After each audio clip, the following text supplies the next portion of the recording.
¿vale? Para que pueda disfrutar de la vida y que pueda estar pues en esta sociedad y estar tranquila y feliz, ¿no?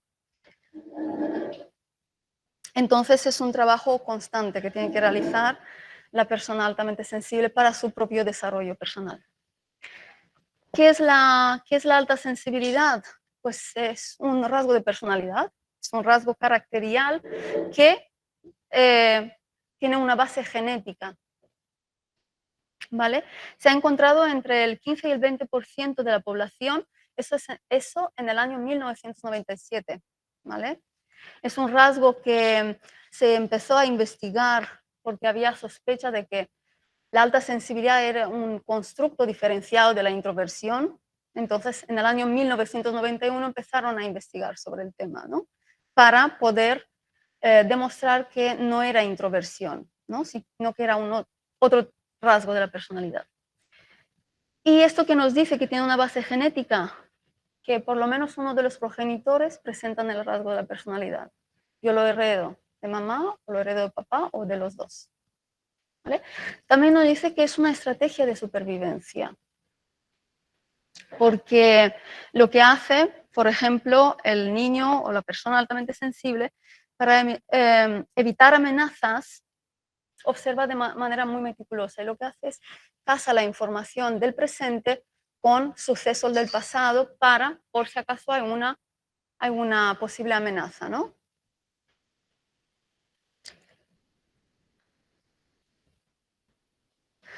Bueno, la alta sensibilidad pues, se encuadra dentro de un marco teórico que nos dice que los individuos pues, presentamos diferencias individuales en cuanto a la sensibilidad ambiental. Y nos dice que estos individuos o esas personas altamente sensibles presentan efectos más potentes y respuestas y tienen la capacidad de dar una respuesta tanto en los entornos positivos, nutritivos o en aquellos entornos que son invalidantes, hostiles, ¿vale? Dependiendo del entorno en el que yo me crío. Y si originariamente pues, la sensibilidad era vista como un factor de vulnerabilidad para el desarrollo de enfermedades mentales o eran vistas como una vulnerabilidad para el desarrollo de patologías, con teorías como diatesis estrés, dual risk, etcétera, vienen otras teorías y nos dicen, no, pues la sensibilidad también puede ser vista como un factor de plasticidad, porque también responde a los entornos positivos. Y estas teorías son la susceptibilidad diferencial, la sensibilidad biológica al contexto y la teoría de la sensibilidad en el procesamiento sensorial que desarrollan Aron y Aron. Una cosita, a mí personalmente, perdón, me gusta que sea dinámico. Si en algún momento queréis que os resuelva alguna duda, me podéis parar, preguntar sin problema, ¿vale? Vale. En la alta sensibilidad, en el 97 se descubrió, perdón, entre el 15 y el 20% de la población y en más de 100 especies. Pero en el año 2018 se realiza otro estudio donde encuentran, si miráramos la sensibilidad, fijaros, si miráramos la sensibilidad como un continuum, ¿vale? Veríamos que aquí están, por ejemplo, los de baja sensibilidad, las personas de baja sensibilidad, aquí de sensibilidad media, y aquí serían las personas con una alta sensibilidad. Encontraron que en la baja sensibilidad había un porcentaje de 29%. En la sensibilidad media se encuadraban el 40% de la población y en la alta sensibilidad el 31% de la población. A estas personas las denominaron diente de león, a la media la denominaron tulipanes y a las personas altamente sensibles o con una sensibilidad alta, orquídeas. Porque por los cuidados que necesitan, ¿no? Las orquídeas no es lo mismo que diente de león, que es una planta que la podemos encontrar en cualquier espacio, ¿no? Y no necesitan cuidados especiales. También fijaros cómo se hablaba también de una sensibilidad innata. Ya en el año 1913, Carl Gustav Jung nos acerca el concepto de la sensibilidad innata y nos dice que sería descabellado pensar que poseer esta sensibilidad innata tenemos que encuadrar a esas personas en una patología, porque estaríamos diciendo que un cuarto de la población, nos dice Carl Gustav Jung, lo tenemos que encuadrar dentro de una enfermedad mental. Entonces, un cuarto de la población es mucho. Por eso es un rasgo de la personalidad. Y también nos dice que juega un papel enriquecedor en la personalidad y contribuye a darle encanto al carácter de una persona, tener esa sensibilidad innata.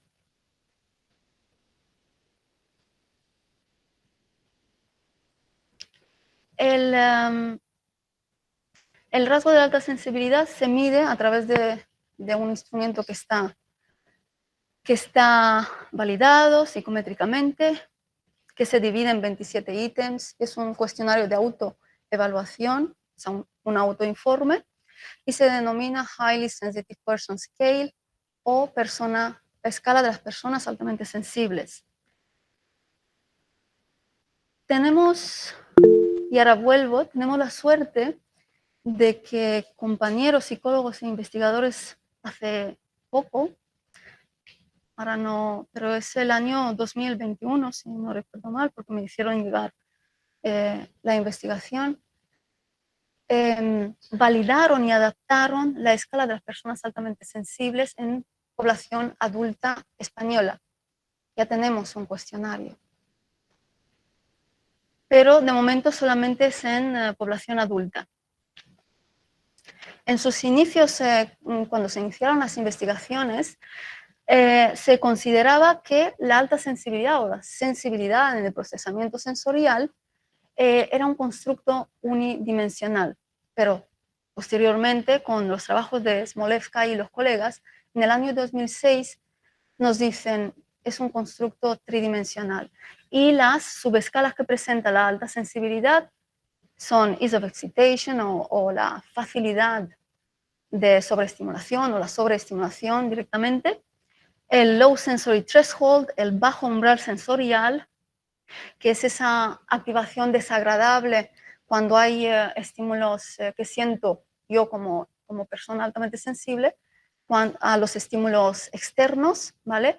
Ease of excitation sería una activación tanto a los estímulos internos como externos, y la sensibilidad estética o aesthetic sensitivity.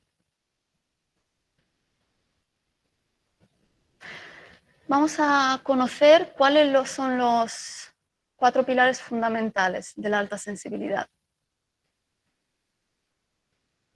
Se pueden encuadrar, digamos, con el acrónimo inglés DAS. Si lo ponemos en inglés, entonces es más fácil para recordarlo. Y el primer pilar sería la profundidad en el procesamiento. Segundo sería la sobreestimulación.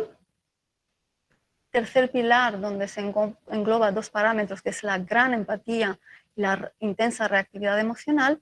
Y el cuarto pilar sería el sentido, ¿no? La capacidad de percibir los matices del entorno, las sutilezas que hay en el entorno.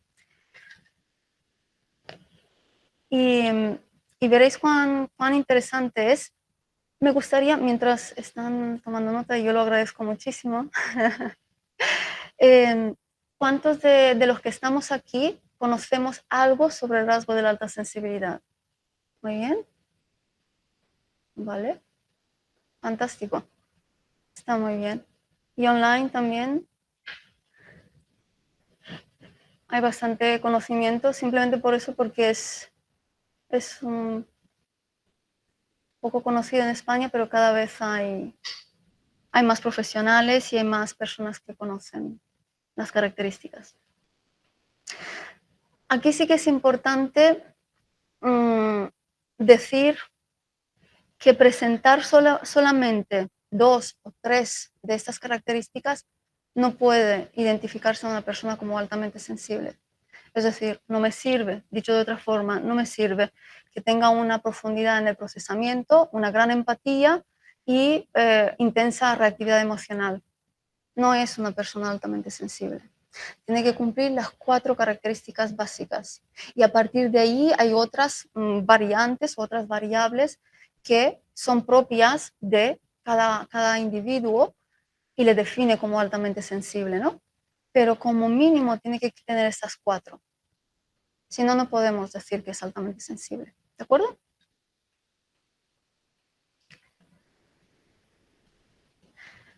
Las personas altamente sensibles tienen un sistema nervioso central que es mucho más reactivo, mucho más sensible a diferentes estímulos, no solamente a los estímulos sensoriales, sino estímulos físicos como cafeína, proteína, farmacología. ¿Qué quiere decir esto? Que una persona altamente sensible a lo mejor necesita menos cantidad o su organismo reacciona mucho con menos cantidad de lo que pueda necesitar, por ejemplo, de café una persona con una sensibilidad baja o media. ¿Vale? A los estímulos sociales, estado de ánimo de otras personas, sobre todo me voy a centrar en esto porque a mí me resulta fantástico que este apunte, ¿no? Ser capaces de percibir la emoción de los demás. Es decir, yo entro en una cafetería, entro en un lugar y sin conocer a nadie, yo puedo saber, como persona altamente sensible, el clima emocional que hay en ese sitio. Sensoriales, por ejemplo, no les gustan los ruidos fuertes, películas violentas. A los niños generalmente y a los adultos también, pues les molestan las etiquetas de la ropa, es muy incómodo. Luces brillantes, los olores, ¿vale? Hay olores que pasan desapercibidos para las personas con una sensibilidad media, ¿no? Y también pues son sensibles a los estímulos internos, a sus propios pensamientos, a las sensaciones corporales como sensación de hambre, estoy cansada, hola, estoy cansado, estoy cansada, o tengo molestias, tengo dolor, ¿no? Son mucho más sensibles a todo eso. Y fijaros cómo también a la sensación de hambre, pues evidentemente a una persona altamente sensible, pues os podéis dar cuenta muy rápidamente cuando pueda tener hambre, cansancio, porque se vuelven más irascibles. Si yo tengo hambre ahora y pasó una hora y no he comido, pues se nota enseguida, ¿no? En la persona altamente sensible. Importante, ¿vale? Hemos visto qué es la alta sensibilidad. Y vamos a ver qué no es la alta sensibilidad, porque muchas veces hay sintomatología, digamos, que se solapa con algunas patologías o con otros rasgos de personalidad y vamos a ver por qué no es neuroticismo, por qué no es introversión. Introversión decíamos que no es porque ya hizo una diferenciación, las investigaciones partieron de allí en su día. Y sí que es cierto que tanto las personas altamente sensibles como las personas introvertidas pues necesitan ese tiempo para reflexionar y estar en sus adentros para la toma de decisiones, ¿no? Y reflexionar sobre las cosas y en el procesamiento, pero hemos visto, las investigaciones dicen, dentro de la alta sensibilidad, además de personas introvertidas, también hay un 30% de personas extravertidas, ¿no? Entonces, no es lo mismo la introversión que la alta sensibilidad. No es neuroticismo porque la alta sensibilidad, si bien es cierto que la sobreestimulación correlacionan mucho con el neuroticismo y también el low sensory threshold, que dijimos que era el bajo umbral sensorial, la otra subescala de la alta sensibilidad, no puede ser neuroticismo. ¿Por qué? Porque la alta sensibilidad tiene otra subescala, tiene otra faceta, que más adelante veremos que la sensibilidad estética es esa faceta o esa cara ventajosa de la alta sensibilidad. Y veremos por qué. Entonces, no puedo decir que es neuroticismo porque la alta sensibilidad engloba otras dimensiones, más allá de aquellas que puedan casar o puedan correlacionar con el neuroticismo. No es TDA o TDAH porque hay déficit en el TDAH, hay déficit en las funciones ejecutivas. En alta sensibilidad no, hay una gran capacidad de atención, de memoria, de aprendizaje. El riego sanguíneo está en el hemisferio izquierdo en TDAH, en alta sensibilidad está en el hemisferio derecho. Y se distraen con facilidad porque no saben dónde poner el foco, ¿vale? En cambio, la alta sensibilidad puede parecer que esté distraída, que tiene falta de atención y de concentración, pero es por el cúmulo de información que tiene que procesar. Entonces se sobreestimula y parece que esté distraída o que esté desconcentrada, ¿no? Yo creo que con esquizofrenia queda bastante claro que no es, o con otros trastornos psicóticos que no tienen nada que ver con la alta sensibilidad, no es trastorno por estrés postraumático porque, como bien vemos, en estrés postraumático hay esa desregulación en las áreas de la atención, de la memoria, del autocontrol, ¿vale? En cambio, en la alta sensibilidad, el prefrontal funciona muy bien porque son muy buenos tomando decisiones. Sí que les cuesta tomar decisiones porque hacen todo ese procesamiento profundo de la información, pero no hay una desregulación, no hay un déficit en esas áreas. Y como vemos en trastorno por estrés postraumático, hay como una falta de conciencia del momento presente.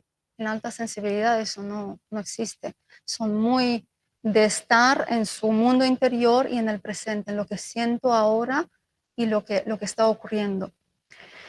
Y no es síndrome de Asperger o TEA, porque las áreas donde mayores deficiencias hay en TEA son áreas de la comunicación, interacción social y sensibilidad sensorial. ¿Qué es lo que ocurre? Que sí que es cierto que la alta sensibilidad comparte esa sensibilidad sensorial con Asperger y con TEA, pero ellos son ávidos. El individuo altamente sensible tiene ganas de relacionarse, tiene ganas de comunicarse con el otro y solamente utiliza el aislamiento social o deja de interaccionar cuando está sobreestimulado y necesita pues recobrar su bienestar, ¿no?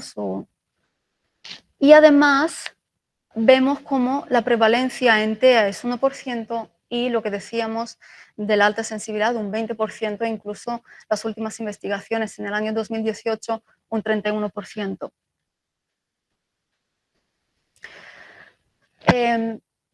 Queríamos ver si la alta sensibilidad es un factor de riesgo para la salud mental.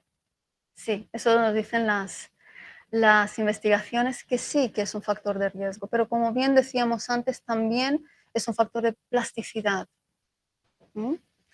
La alta sensibilidad. Y nos dicen las investigaciones que sí que correlaciona sobre todo ease of excitation y el low sensory threshold, eh, sobre todo con ansiedad, depresión, baja salud mental, con síntomas físicos, ¿vale? Esas quejas somáticas. Y la aesthetic sensitivity también, aunque es baja la correlación con neuroticismo y ansiedad. También se ve que correlaciona con afecto negativo y emocionalidad negativa, ¿vale? Pues podemos decir que sí, que la alta sensibilidad o la sensibilidad en procesamiento sensorial sí que correlaciona con la depresión y con la ansiedad, y sobre todo más fuertemente con la ansiedad. Entonces, hay mayores probabilidades comparado con la población media de desarrollar ansiedad o depresión, pero no quiere decir que sí o sí vamos a desarrollar el trastorno o la patología, ¿vale? Por eso en la primera diapositiva de la cita de Karina decía eso, es un trabajo individual que depende de uno mismo. Pero vamos a ver cuál es esa cara ventajosa, ¿no?, de la alta sensibilidad, pues nos dicen las investigaciones, sobre todo esas están enfocadas en el ámbito laboral, y nos habla de que la aesthetic sensitivity correlaciona con la satisfacción compasiva, que aquellos individuos que presentan mira, acá, que presentan altos niveles en aesthetic sensitivity presentan menores o más bajos niveles de burnout y también están mucho más satisfechos en el trabajo y con los compañeros. Correlaciona con el sentido de coherencia, que creo que es fundamental, ese sentido de coherencia en el ser humano, con la autoeficacia y con la conducta de ayuda, porque las personas altamente sensibles se ha visto que realizan esas conductas extra rol con mayor frecuencia que las personas que no presentan el rasgo de la alta sensibilidad. Y eso se debe sobre todo por la gran empatía que poseen. Y la responsabilidad, porque la aesthetic sensitivity también correlaciona con el rasgo de personalidad de Big Five, ¿vale? De la teoría de Big Five, con la responsabilidad, con la extraversión, ¿vale? También nos dicen, en el ámbito de laboral, nos dicen que pasan más tiempo intentando dar una solución adecuada al cliente, que presentan una mejor capacidad comunicativa en las personas altamente sensibles, que trabajan por periodos mucho más prolongados, que hacen un mejor uso del tiempo en el trabajo, no son personas que se escaqueen, no son personas que pasen mucho tiempo sin trabajar, sino lo contrario. Cuanto más tiempo puedan dedicar a su trabajo, incluso cuando nadie les ve, ni el jefe les ve, ellos trabajan. Por eso hacen menos pausas en el trabajo, comiendo, revisando, estando en reuniones, reuniéndose, por ejemplo, con compañeros para tomarse un café, y realizan con mayor frecuencia conductas extra-rol, cogen menos vacaciones anuales o bajas y tienen menos absentismo laboral. Creo que para los jefes esto es magnífico, ¿no? Hay muchos beneficios ahí.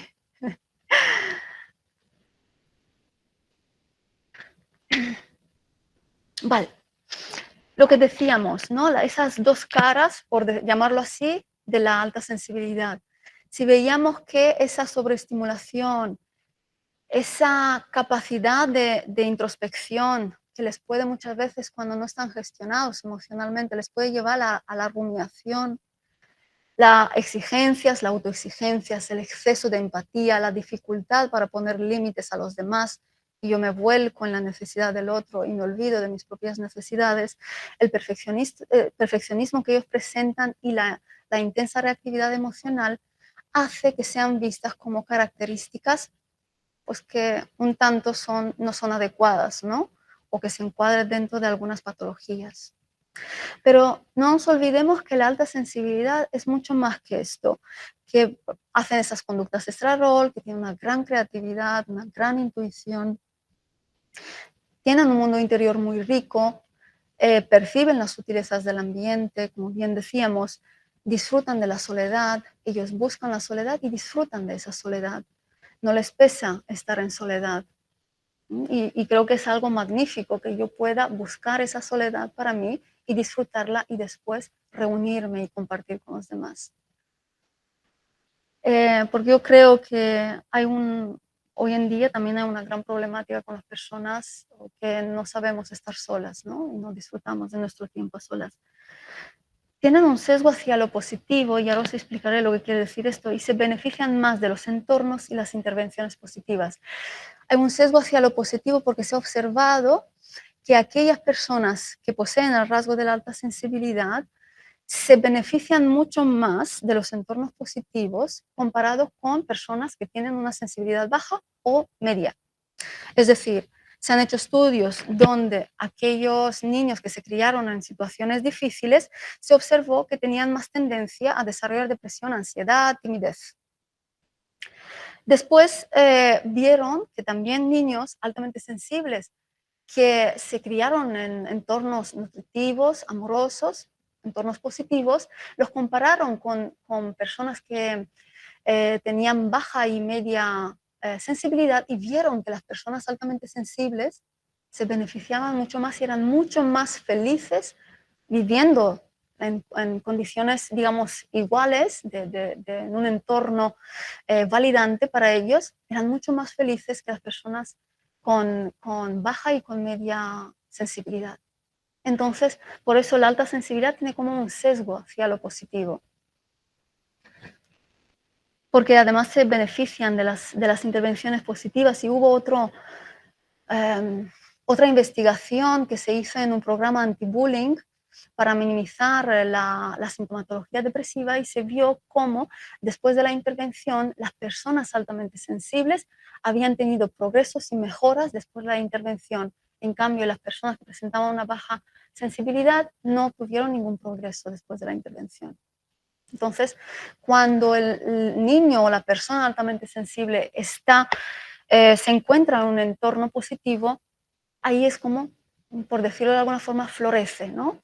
Y es capaz de desarrollarse de manera armoniosa y saludable. Vale, ahora vamos a entrar sobre todo en la infancia y, por ejemplo, la profundidad de procesamiento, la estructura que se encarga, digamos, de esto es la ínsula, que está involucrada en la percepción y la integración de los estímulos, tanto internos como externos. Está considerada como la sede de la conciencia y por eso hay esa profundidad en el procesamiento. ¿Cómo podemos identificar esa profundidad en el procesamiento en los niños y niñas altamente sensibles? Pues porque vamos a ver que hacen preguntas, reflexiones muy profundas, que no tienen nada que ver con la edad. A edades muy pequeñitas, ellos pues hacen preguntas y reflexiones muy profundas. Usan palabras que no son comunes tampoco para la edad que ellos tienen. Tienen un particular sentido del humor, dificultad para esa toma de decisiones, por todo lo que decíamos, que necesitan procesar todos los estímulos, y presentan esa conducta cautelosa ante las personas y las situaciones nuevas. Pongamos un ejemplo, un nene o una niña que entra en el cole el primer día, pues si es altamente sensible, se mantendrá un poquito más aislado porque necesita ser cauteloso. Tiene que observar, se tiene que detener y observar. Y ahí entra en juego también que se hicieron investigaciones sobre el BIS o el SIC, el sistema de inhibición conductual en las personas altamente sensibles está mucho más activado. Necesitan parar, detenerse y observar. ¿Vale? Cotejar esa información del pasado y el presente para ver si hay una posible amenaza.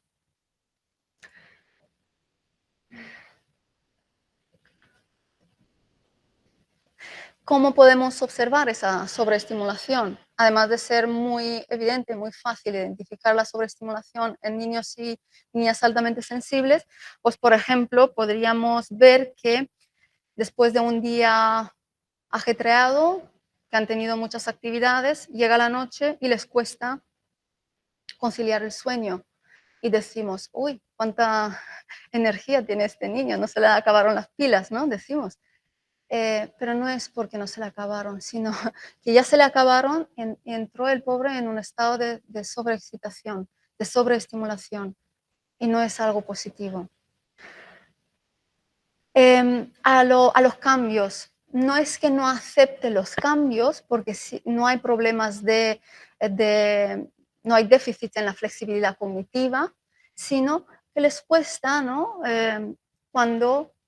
Cuando ven que hay cambios, ¿no? Pues cuando se producen cambios, situaciones, personas nuevas, lugares. Por eso es importante que anticipemos cuando hay algún cambio. Más adelante veremos lo que quiere decir esto. Cuando pues, se pegan un golpecito, que para nosotros es un golpecito de nada, pues a lo mejor ellos lloran como si se les fuese el alma, y prácticamente no es nada. Pero para ellos sí que es un mundo, ¿no? El dolor que sienten. Se sobreestimulan con los ruidos, el frío, el calor. Por ejemplo, niños que a lo mejor la arena en los zapatos pues les molesta, y necesitan quitarse ya los zapatos. La ropa mojada, lo que decíamos, los roces en la etiqueta, de las etiquetas, los gritos, evidentemente, y los conflictos, las películas violentas, ¿no? Los conflictos, los gritos, pues a ellos les bloquea. Ese es el sistema, digamos, el mecanismo de respuesta que tienen, es el bloqueo, porque es demasiada información que reciben. Porque fijaros, no solamente recibe que grita, no solamente recibe el ruido, pero también tiene que estar descifrando y elaborando una serie de procesos, ¿no? Porque el grito no solamente es el ruido, sino es la mímica espacial, es los gestos que hace la persona. Entonces, ellos tienen que, o lo que hacen es procesan toda esa información. Entonces, se bloquean. Ser observados, ese es un apunte muy importante. Cuando son observados rinden menos. Supongamos, por ejemplo, que para mí es importante también en el ámbito laboral, cuando la persona es observada, es muy controlada, la persona altamente sensible, pues hace un trabajo que no es acorde a las capacidades y a las competencias que tiene.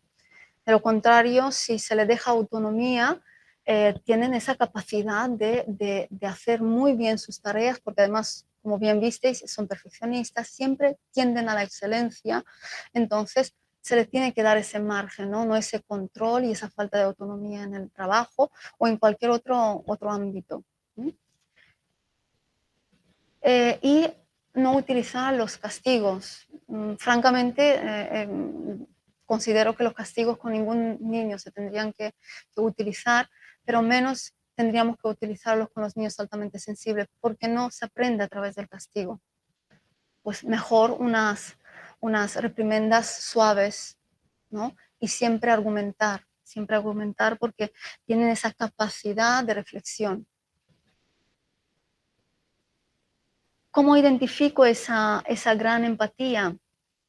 Porque lloran con facilidad, parecen leerte la mente, ¿vale? Esto es porque por todo el procesamiento que hacen de toda la comunicación no verbal que hacemos, son capaces de saber, es como si lees la mente a alguien. Reaccionan ante el más mínimo error y perciben los estados emocionales de los demás, ¿vale? Son capaces de ver esa tristeza, por ejemplo, del dolor que se esconde detrás de una sonrisa. Son capaces de darse cuenta que realmente no es alegría, sino que es tristeza, por mucho que queramos esconderlo. A mí me gustaría poner, María Ángeles, un par de vídeos, son súper cortitos, 2 minutitos.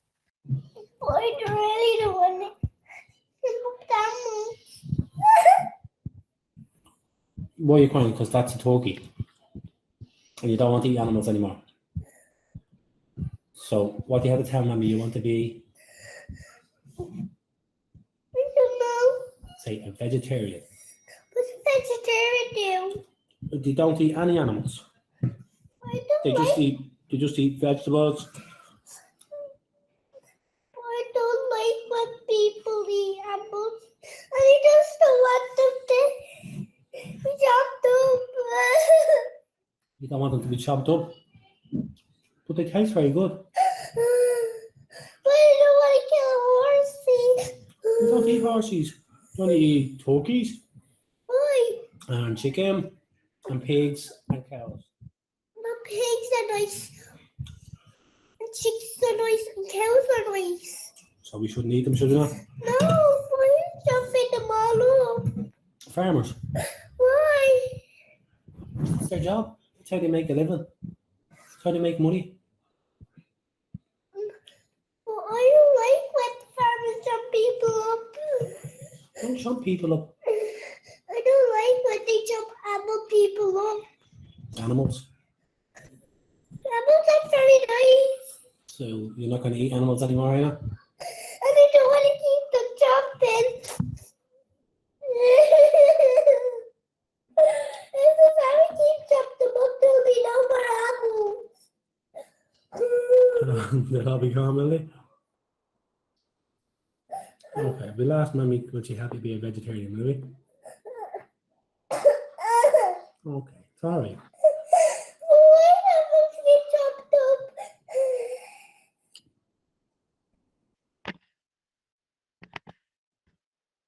Otro vídeo de otro nene. Tá? Tá bom? Tá, mas come seu nhoque de polvo. Ah, mãe, tá bom. Esse povo não é de verdade, né? Não, Então tá. Ele nem fala e nem cabeça tem, né? Você tem a cabeça dele. não tem cabeça. Isso Tá aí é bom. só as perninhas do polvo picada. E a cabeça dele tá no mar? Tá lá na peixaria. O monstro cortou assim. Cortou. Por quê? Pra gente poder comer, porque senão a gente ia ter que engolir inteiro. Mas por quê? É pra comer, amor. Igual corta o boi, corta a galinha. Ah, a cainha. E quem come também? Ninguém come a galinha? É os animais. É? É. Mas vamos comer o nhoque? Come a batata, então. Só batata e só arroz. Tá, Nem povo é os animais. tá bom. Todos esses são os animais. Peixe é os animais. Povo é os animais. Cães é os animais. Vaca é os animais. Porco é os animais. É, Então, quando a gente comer os animais, eles morrem. é. Por quê? Pra gente poder comer, meu amor. Porque eles morrem. Não gosto que eles morrem. Eu gosto que eles ficam em pé. É isso. Então tá bom. Então a gente não vai comer mais não, tá bom? Tá. Esses animais são tem que cuidar deles, não comer. Tá certo, meu filho. Então come a parte da batata e do arroz. Tá bom. Por que você tá sonhando? Não tô chorando, não. Ah, Eu tô emocionada com você. eu tô fazendo uma coisa indo. Então come. Não precisa comer o polvo, não, tá? Tá bom.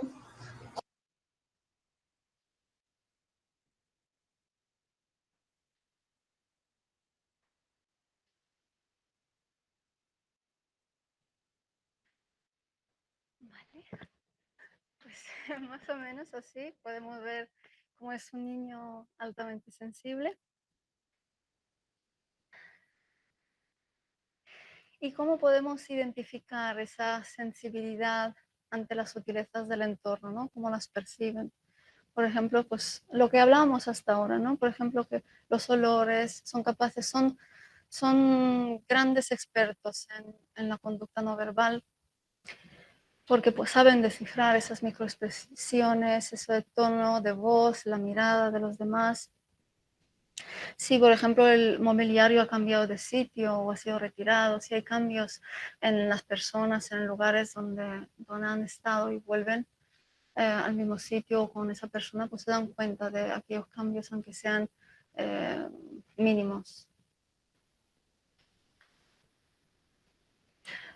Y para mí hay grandes malentendidos porque se les considera que son personas quisquillosas, ¿no? Niños quisquillosos, tímidos, introvertidos, excesivamente sensibles, muy sensibles, que la alta sensibilidad es una patología. Nos seguimos encontrando con personas que preguntan si la alta sensibilidad está dentro del manual diagnóstico o por qué no está dentro del manual diagnóstico, qué es TDAH, qué es Asperger, qué es hipersensibilidad. Nada de todo esto tiene que ver con la alta sensibilidad. Y me he dejado por último el trastorno de personalidad narcisista porque me resulta muy grave que se haga esta comparación de la alta sensibilidad con un trastorno de personalidad y sobre todo con este trastorno, ¿no? porque hace nada, hace creo que menos de un año, hubo un psicólogo que decía que comparaba, ¿no? Equiparaba la alta sensibilidad con el trastorno de personalidad narcisista. Y si tuviésemos que mirar como en un continuum, veríamos que la alta sensibilidad está en el polo positivo y el trastorno de personalidad narcisista está en el polo negativo. Por lo tanto, son conceptos totalmente antagónicos. No tienen nada que ver la alta sensibilidad con una personalidad narcisista. Por lo tanto, no podemos hablar de diagnóstico cuando hablamos de la alta sensibilidad. No podemos hablar de tratamiento y de adherencia al tratamiento. Pero sí que es bueno que hablemos de la sensibilidad, de lo que es la sensibilidad en sí como algo natural. No centrarnos en que los niños, por ejemplo, las creencias que tenemos y que vamos arrastrando con la cultura, los niños no lloran, porque también hay muchos niños altamente sensibles. Tenemos que educar en la sensibilidad. Y sobre todo, pues, saber que la conducta o las características que tienen las personas altamente sensibles es algo positivo, no hay nada de malo en ellos.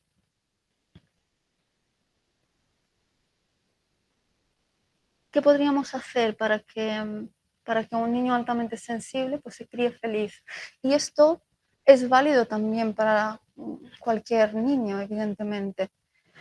Pero si nos paramos a pensar si el trato que le doy yo a un niño con una sensibilidad media no es sumamente cuidadoso, ese trato no es sumamente delicado, puedo perjudicar a los niños altamente sensibles porque ellos sí que necesitan una crianza muy desde el afecto, desde el mimo, desde contemplar las características y no estigmatizar las características o las conductas que llevan a cabo, que es su propia naturaleza. A eso me refiero. Tenemos que hacer que todo aquel adulto que entramos en contacto con el niño altamente sensible, fomentar la autoestima, reducir esa culpabilidad.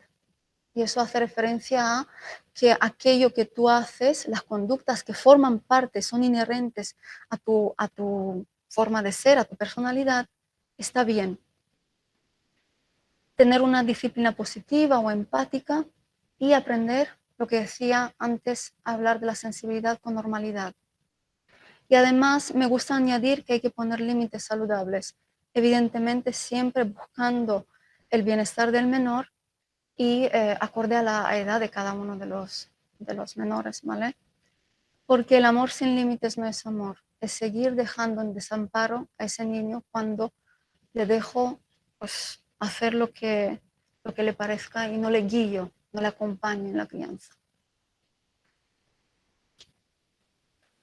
Vale, lo de identificar a los niños altamente sensibles es sobre todo a todo lo que hemos hablado hasta ahora. Lo que pasa es que aquí está más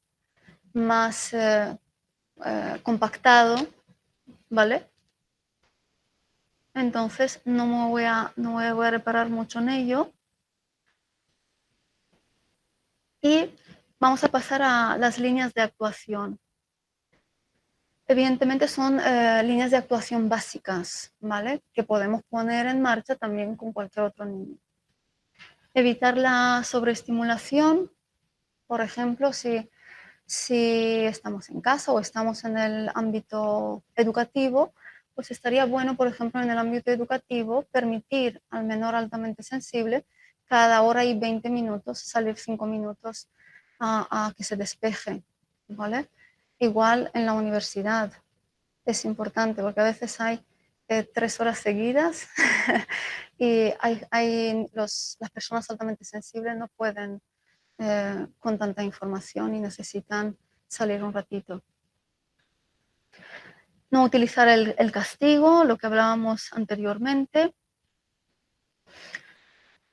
Evitar que se sienta impotente, por eso es necesario que se le asigne responsabilidades en casa, porque eso aumentará también su autoestima.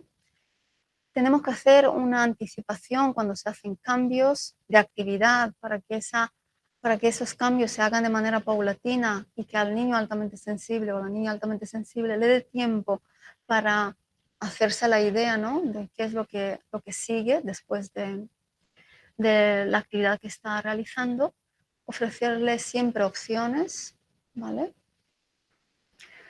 Y sobre todo nosotros como adultos que estamos interactuando con el menor, tener o aprender o pues trabajar esa gestión emocional porque somos modelos para los niños y a ellos necesitan al adulto que sepan cómo contenerle y cómo acompañarle. Ayudar a que se relaje mediante el juego, ¿vale? Cuando se produce esa sobreestimulación a través del juego, las relajaciones, el tiempo fuera, pero el tiempo fuera tiene que, pues hay que cogerlo un poquito con pinzas porque hay que, si es posible, acompañarle o si no, darle la opción de acompañarle o pedirle, decirle si quieres que te acompañe o quieres estar solo y luego yo vuelvo para que no sienta el abandono. Tocar con suavidad y hablar evidentemente con calma, no con gritos, porque eso sobreestimula. Y ya vamos acabando. Esta es la bibliografía que he utilizado.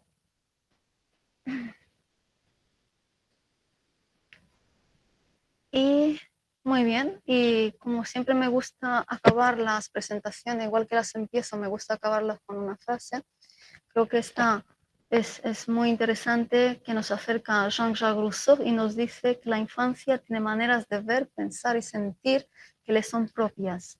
Y no hay mayor disparate que intentar cambiarlas por las nuestras, los adultos. Entonces yo creo que sí que tenemos que dejar ser a los niños y a las personas altamente sensibles, porque su naturaleza puede aportar también mucho a la sociedad que tenemos. Bueno, y me despido, os agradezco muchísimo que habéis estado aquí presentes y también a la gente que está online. Es un placer, sinceramente, poder divulgar y poder abrir este camino de divulgación para que se conozca el rasgo de la alta sensibilidad, que creo que es algo fundamental que se conozca, sobre todo para que dejemos de estigmatizar conductas o características que no tienen nada de patológico y que aceptemos también a las personas altamente sensibles según su naturaleza inherente y ver el lado positivo y los aportes que esto hace a los que le rodean. Sí, y ahora abrimos ronda de preguntas y nada, yo si puedo contestaros, estaré encantada a todas las preguntas que tengáis. Si hay alguna duda, si hay algo que no se ha entendido, algo que yo no he explicado bien, podemos hacer las preguntas. Y mientras dejo esta página para que podáis ver la bibliografía, si queréis anotar sobre libros sobre la alta sensibilidad en castellano y en inglés, ¿vale? Si alguien tiene alguna pregunta. Pues lo que pasa aquí es que nos preguntaba Jennifer si por favor podría repetir los 4 pilares de la alta sensibilidad. Muy bien. Vale. Es la profundidad en el procesamiento sensorial, la sobreestimulación, la gran empatía y la intensa reactividad emocional y la capacidad o el awareness de darse cuenta de esos matices del entorno, las sutilezas del entorno.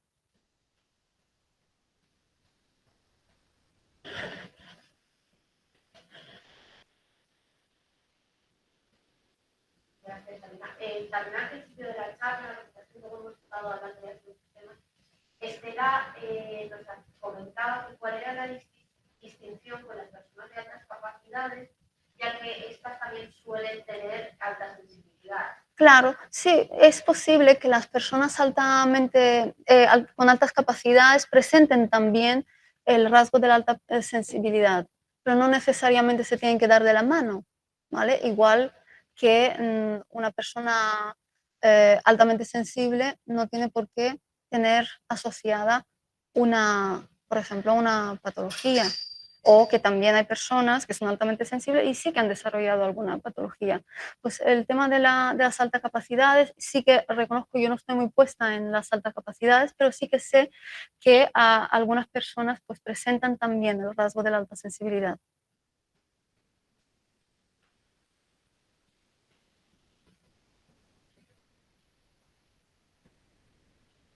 ¿Alguna duda? ¿Lo he hecho todo muy bien? ¿Lo he explicado bien? Juan José también quería hacer una pregunta de las personas con alta sensibilidad suelen padecer Bullying.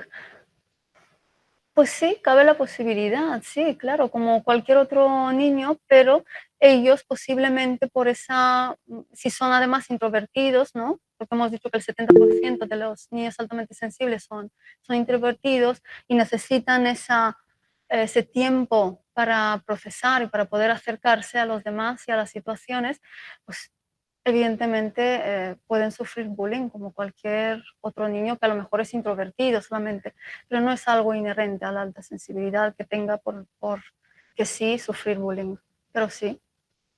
Claro, y los estragos son mucho mayores una persona altamente sensible que un niño con una sensibilidad media o baja. Pero luego, como bien vimos a través de las investigaciones, también cuando se hacen intervenciones con ellos, son capaces de tener progresos y grandes progresos después de las intervenciones. Entonces, la recuperación es mayor. Lo que veo es que muchas de las actividades que se tienen que hacer con los niños de alta sensibilidad son casi imposibles porque cuando van a la escuela hay sobreestimulación de los otros niños, hay gritos, hay... Entonces parece que para los niños altamente sensibles debería hacer una atención especial para que luego pudieran verbalizar. Atención especial. No, simplemente pues unas líneas más específicas, como por ejemplo poder coordinarnos con el colegio y establecer que puedan salir cada hora y 20, porque digamos que el margen es ahí cada hora y media, digamos que se produce esa sobreestimulación. ¿Vale? Entonces, antes de llegar a la sobreestimulación, pues cada hora y 20 salir un poquito a un espacio que no haya ruido, ¿no?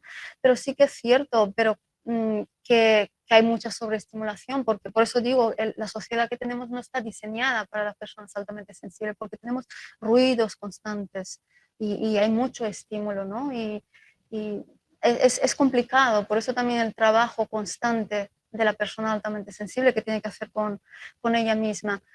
Pero no me gusta, ¿por qué no utilizo esa nomenclatura? Entiendo tu pregunta, pero no me gusta la nomenclatura como que se le tiene que dar un trato especial. Yo creo que se le tiene que dar el trato, un trato normal, que es como se tiene que tratar a todas las...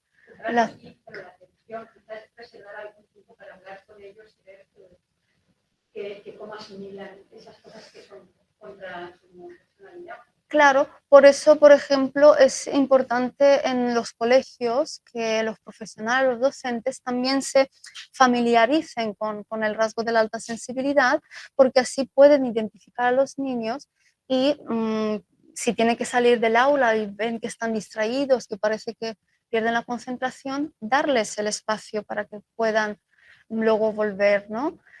Y no tomarlo como, ay, este niño no presta atención, este niño porque quiere salir todo el rato de clase, no tomárselo como algo personal, sino es una necesidad que el menor tiene. También Alejandra Sandra nos pregunta si hay algún estudio que relacione la alta sensibilidad con enfermedades inmunológicas, como por ejemplo podría ser el Crohn, y si podrían estar relacionados. Ahora, desconozco esos estudios, ¿vale?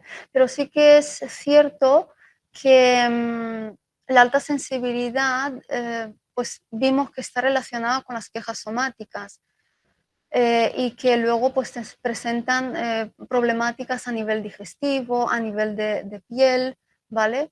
Eso es más común en la alta sensibilidad. Aquí tenía... Sí, para identificar, has dicho highly sensitive person scale, isn't that a questionnaire?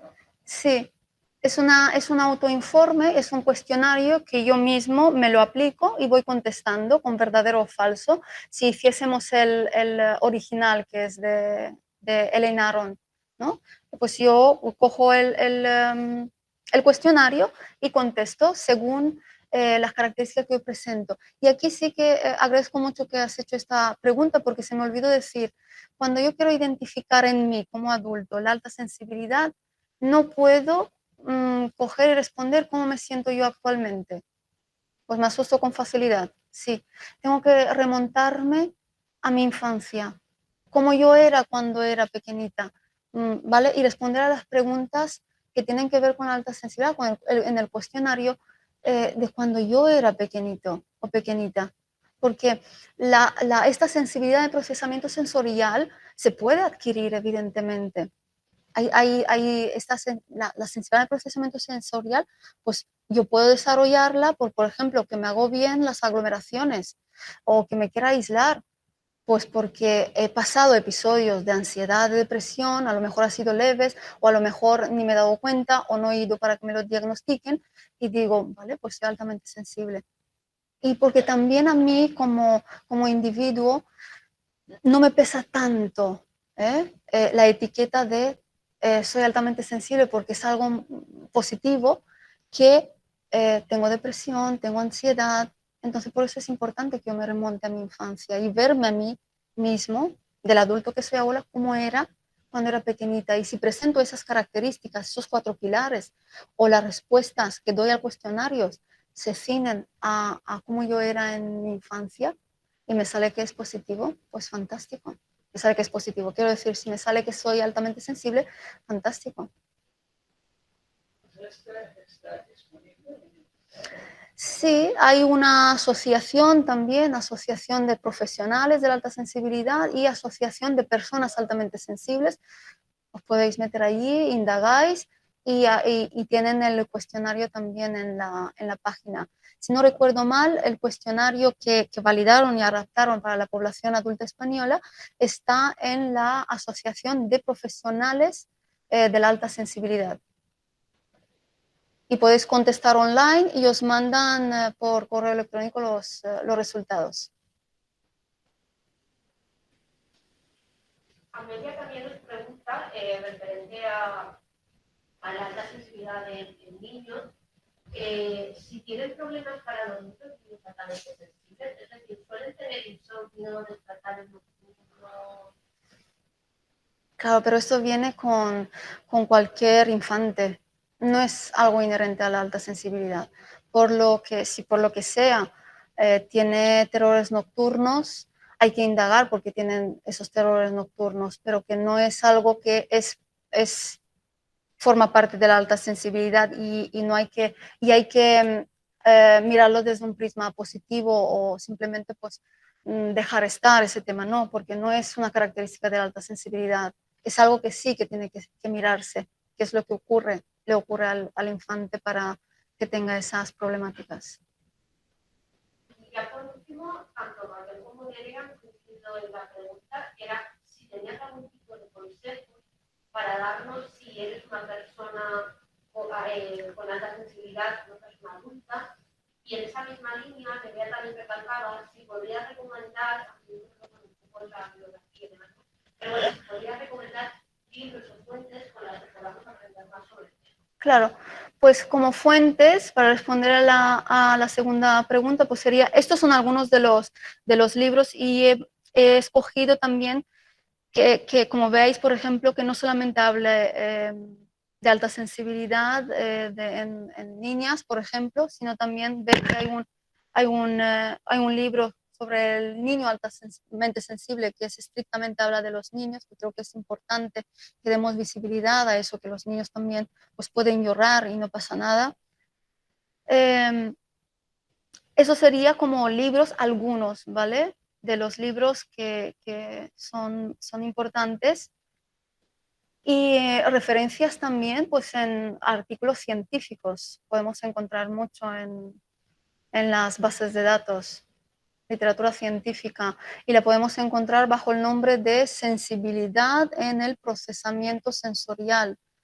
Y allí tenemos que ver que tiene que ver con el high sensitivity, porque la gran parte de la... Hay muy pocos estudios, muy pocos artículos que están en castellano. Yo creo que solamente he visto uno. Por lo tanto, tiene que ser en inglés. Entonces, esa sensibilidad en el procesamiento sensorial, tengo que ver si está medida con Highly Sensitive Person Scale, con la escala de las personas altamente sensibles. Porque si no, estaríamos hablando de sensibilidad en el procesamiento sensorial, de otros trastornos o otras características de otras cosas que no tienen que ver con alta sensibilidad, ¿vale?